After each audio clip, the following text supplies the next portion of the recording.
कभी सोचा है कि स्कूल के दिनों में कोई एक टीचर हमें हमेशा क्यों याद रह जाता है? उनमें ऐसी क्या खास बात थी? आज हम इसी रहस्य को खोलने की कोशिश करेंगे कि आखिर एक शानदार शिक्षक का राज क्या होता है। तो चलिए शुरू करते हैं। जरा सोचिए, वो कौन सी एक चीज है जो एक टीचर को ठीक-ठाक से बेमिसाल बना देती है, जिनकी क्लास का हम सबको बेसब्री से इंतजार रहता था? जवाब जवाब सिर्फ एक शब्द का है, लेकिन है बहुत दमदार।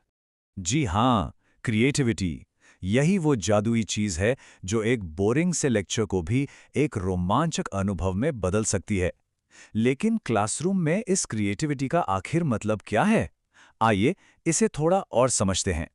तो क्या है ये सृजनात्मक शिक्षण? सीधी सी बात है। इसका मतलब है पढ़ाने के लिए नए और दिलचस्प तरीके खोजना, ताकि सीखना कभी भी बोझ जैसा ना लगे।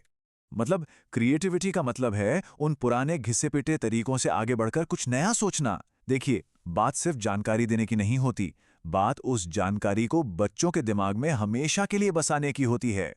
अब ये स्लाइड इस फर्क को कितना साफ-साफ दिखाती है। एक तरफ है वो पुराना पारंपरिक तरीका, बस किताब खोली और पढ़ाना शुरू, और दूसरी तरफ है क्रिएटिव तरीका, जिसमें असल जिंदगी के उदाहरण हैं, कहानियां हैं, खेल हैं, मतलब पूरी दुनिया क्लासरूम में आ जाती है। चलिए इसे एक बहुत मजेदार उदाहरण से समझते हैं और एक ऐसा सब्जेक्ट उठाते हैं जिससे सच कहूं तो हम में से कईयों को डर लगता था। जी हाँ, गणित। तो कल्पना कीजिए, क्लास चल रही है और टॉपिक है डिवीजन। थोड़ा मुश्किल लगता है ना? पुराना तरीका तो हम सबको पता है। टीचर बोर्ड पर सवाल लिखते हैं, हल करते हैं, हो गया। पर एक क्रिएटिव टीचर यहाँ क्या अलग कर सकता है? और यहीं आता है असली जादू, चॉकलेट्स। जरा सोचिए, अगर 10 चॉकलेट्स को 5 बच्चों में बराबर बांटने का काम दिया जाए, तो बच्चे खेल खेल में ही डिवीजन का कॉन्सेप्ट सीख जाएंगे। ये सिर्फ मजेदार नहीं है, ये एक ऐसा सबक है जो वो शायद ही कभी भूलेंगे। तो देखा, इस एक छोटे से उदाहरण से ही ये कितना साफ हो जाता है कि एक क्रिएटिव टीचर का असर कितना गहरा होता है।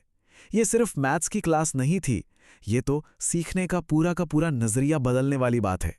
एक क्रिएटिव टीचर असल में 3 बहुत ही कमाल के काम करता है। सबसे पहला, वो बच्चों को रट्टा मारने की जगह सोचना सिखाता है।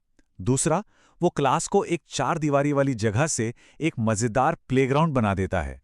और तीसरा, और शायद सबसे जरूरी, वो ये पक्का करता है कि हर बच्चा, जी हां, हर बच्चा इस सीखने के सफर में शामिल हो, कोई भी पीछे ना छूटे।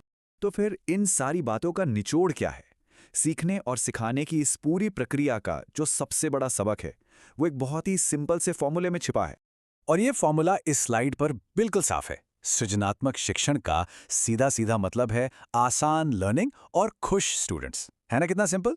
जब सिखाने का तरीका मजेदार हो तो सीखना बोझ नहीं लगता, आसान हो जाता है। और जब सीखना आसान होता है तो बच्चे खुश रहते हैं और ज्यादा सीखते हैं। बस इतनी सी ही तो बात है। तो आखिर में एक सवाल हम सबके सोचने के लिए छोड़ जाते हैं। सीखने को और भी ज्यादा मजेदार कैसे बनाया जा सकता है? इसके और कौन-कौन से तरीके हो सकते हैं? जरा सोचिएगा। क्या पता जवाब हमारे अपने बचपन की किसी खूबसूरत याद में ही छिपा हो?